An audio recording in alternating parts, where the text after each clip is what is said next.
आज की क्लास में हम लोग पार्टनरशिप को आगे बढ़ाते हुए आज इसके डेफिनेशन के बारे में जानेंगे और साथ ही साथ हम इसके फीचर्स अर्थात इसकी जो विशेषताएं होती हैं हम लोग विशेषताएं के बारे में जानेंगे, है ना।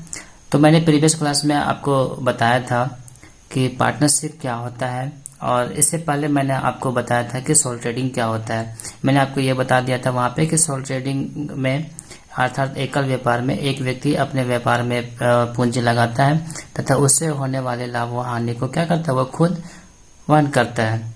ठीक है। इसके अलावा मैंने आपको पार्टनरशिप के तहत बताया था कि पार्टनरशिप में क्या होता है कि जब दो से अधिक व्यक्ति किसी व्यापार को चलाने के लिए सहमत होते हैं तथा उसके लाभालाभ को बांटने के लिए सहमत होते हैं तो उसे हम लोग क्या कहते हैं, उसे साझेदारी का नाम देते हैं। उसके बाद मैंने प्रीवियस क्लास में ये भी देखा था कि एक पार्टनरशिप के लिए मिनिमम कितने पार्टनर के होने की आवश्यकता पड़ती है। साथ ही साथ मैंने ये भी डिस्कस किया था कि किस एक्ट के तहत पार्टनरशिप की मैक्सिमम जो संख्या होती है वो कितनी है तय किया गया है। कंपनी एक्ट तो 2013 जो न्यू कंपनी एक्ट है उसके तहत मैक्सिमम पार्टनर की संख्या कितनी होनी चाहिए, इस बात का भी मैंने बताया था, है ना। साथ ही साथ मैंने आपको ये भी बताया था कि एक पार्टनरशिप की आवश्यकता या पार्टनरशिप की फॉर्मेशन कब होती है। ठीक है। तो मैंने इतनी सारी बातें आपको प्रीवियस क्लास में मैंने आपको बता दिया था और मुझे विश्वास है कि आपको जरूर समझ में आए होगी। ठीक है। आज मैं इसके आगे में यहाँ पे डेफिनेशन के बारे में देखेंगे और इसके बाद जो विशेषताएं जो होगी इसकी हम लोग एक एक करके सारे विशेषताओं को डील करेंगे। ठीक है। तो सबसे पहले हम लोग यहाँ बात क्या करते हैं, डेफिनेशन की बात करते हैं। अब आपको लग रहा होगा कि सर डेफिनेशन क्यों मुझे बता रहे हैं, है ना। तो डेफिनेशन मैं आपको इसलिए बता रहा हूँ कि यदि आप डेफिनेशन को अगर आप सही तरीके से देख लेंगे तो डेफिनेशन को समझने के बाद डेफिनेशन से ही उसकी विशेषताओं को निकाला जाता है, अर्थात आप उसके विशेषताओं के बारे में वर्णन कर सकते हैं। ये जो क्लास जो चल रही है इस क्लास में आप एकेडमिक क्लास के जो बच्चे हैं अर्थात जो 12th जो कॉमर्स के बच्चे हैं, साथ ही साथ यदि किसी एग्जाम के पॉइंट ऑफ व्यू से यदि कोई तैयारी कर रहे हैं तो उसके लिए भी ये क्लास क्या है, बहुत ही हेल्पफुल है ना।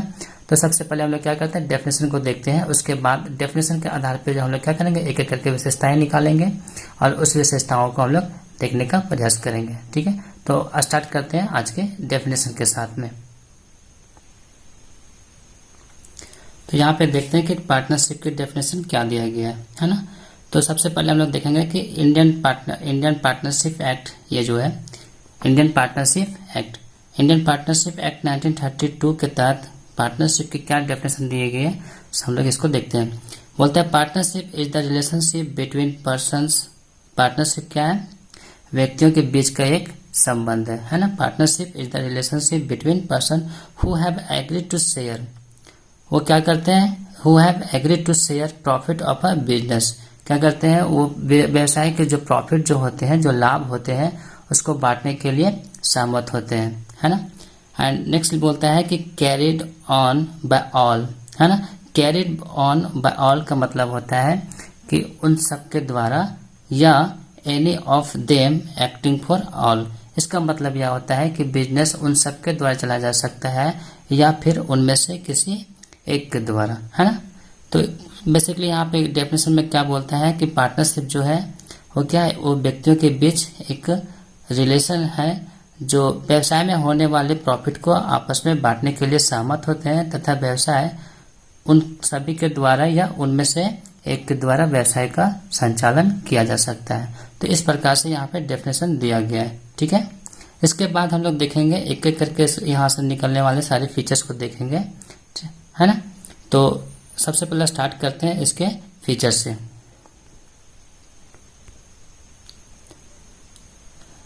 तो सबसे पहले हम लोग क्या करेंगे, इसके फीचर्स को देखेंगे, है ना। तो इसका पहला फीचर क्या बोलता है, 2 एंड मोर पर्सन्स। पार्टनरशिप का पहला फीचर क्या बोलता है, 2 एंड मोर पर्सन। इसका मतलब ये होता है कि दो या दो से अधिक व्यक्ति, है ना। तो इसका क्या होता है, दो या दो से अधिक।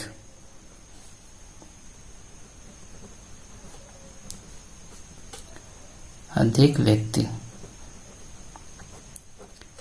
अर्थात इसका कहने का मतलब है कि पार्टनरशिप में कम से कम 2 व्यक्ति का होना अनिवार्य है। यदि पार्टनरशिप में 2 व्यक्ति नहीं होंगे तो हम इसे पार्टनरशिप नहीं कर सकते हैं, है ना। तो कम से कम पार्टनरशिप में 2 व्यक्ति का होना अनिवार्य है। तथा अधिकतम कितनी संख्या होगी, तो अधिकतम संख्या के बारे में मैंने आपको बताया था पिछले क्लास में कि अधिकतम संख्या की बात करेंगे तो पार्टनरशिप एक्ट 1932 के अंतर्गत इसका कोई मैक्सिमम लिमिट नहीं दिया गया, है ना। लेकिन कंपनी एक्ट के तहत यहाँ पे मैक्सिमम लिमिट दिया गया है। तो अब जो कंपनी एक्ट जो 2013 है उसके अनुसार से हम देखेंगे तो जो कंपनी एक्ट जो न्यू कंपनी एक्ट आया है ना, तो इस कंपनी एक्ट के तहत आप देखेंगे 2013 के तहत देखेंगे तो इसके जो मैक्सिमम जो होगा, है ना, मैक्सिमम नंबर ऑफ पार्टनर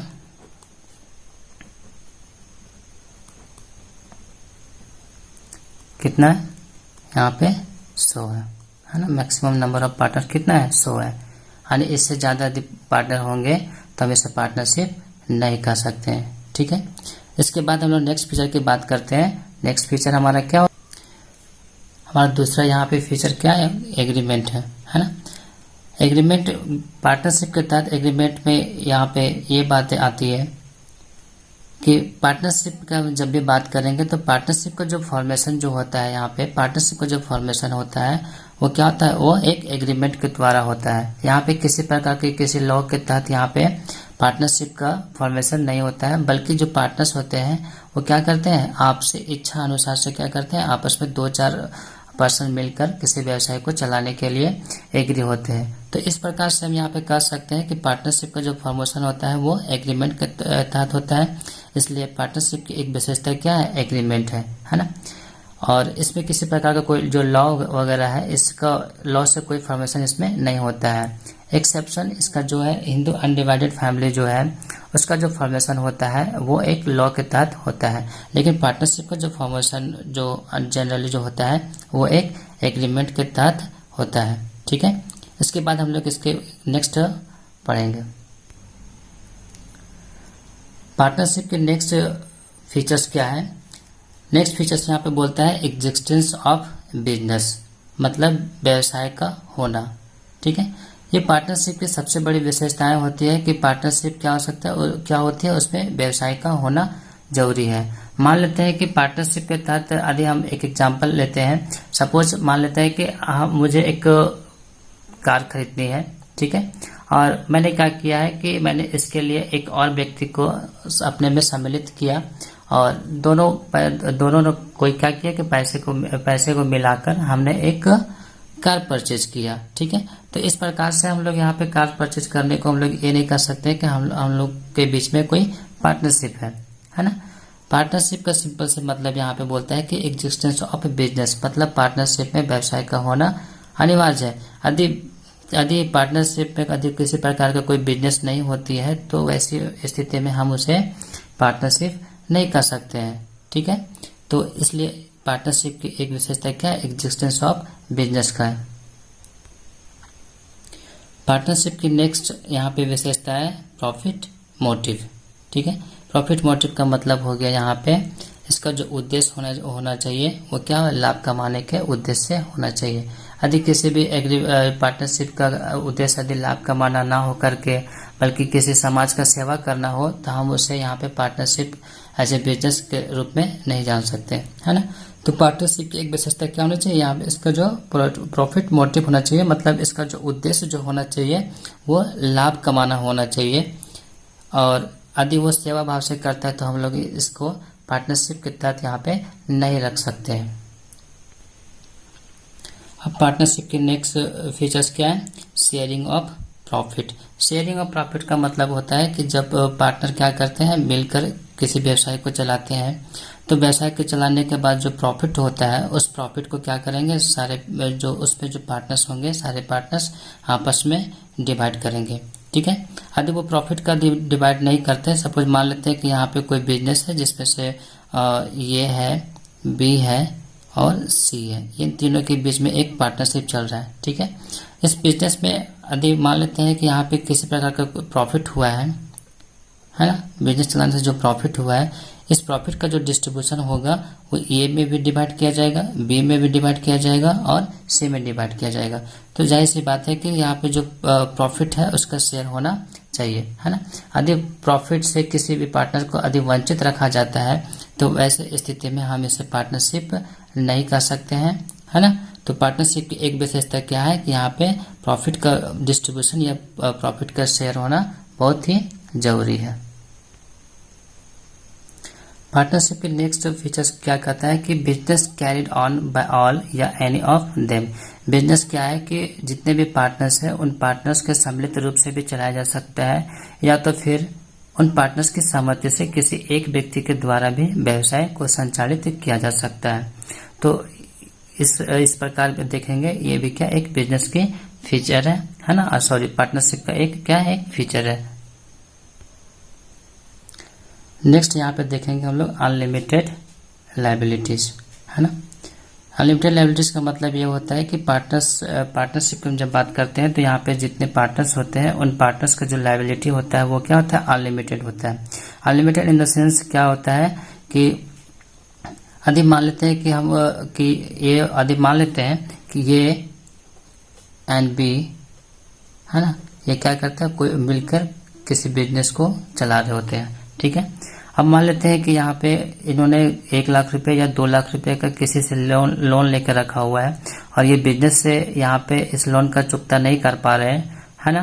तो जिस व्यक्ति से यहाँ पे लोन लिया है वो व्यक्ति क्या करेगा, ये कि अपने व्यक्तिगत संपत्ति से या तो फिर बी के अपने व्यक्तिगत संपत्ति से अपने लोन का वसूली कर सकता है। इस प्रकार से यहाँ पे कहा जा सकता है कि बिजनेस की पार्टनरशिप में पार्टनर के क्या होता है, लायबिलिटी जो होती है वो अनलिमिटेड होती है। अर्थात यदि बिजनेस से किसी भी क्रेडिटर्स का पैसा अगर पेमेंट नहीं हो पा रहा है या रिपेड नहीं हो पा रहा है तो वैसे सिचुएशन में पार्टनर को क्या करना पड़ेगा, अपने घर से या अपने व्यक्तिगत संपत्ति से उस लेनदार का पैसा क्या करना पड़ेगा, चुकता करना पड़ेगा। इस कारण से हम लोग कहते हैं कि पार्टनरशिप की एक विशेषता क्या होती है, उसकी अनलिमिटेड लायबिलिटी होती है, यानी कि उसकी जो लायबिलिटी होती है वो सीमित नहीं होती है।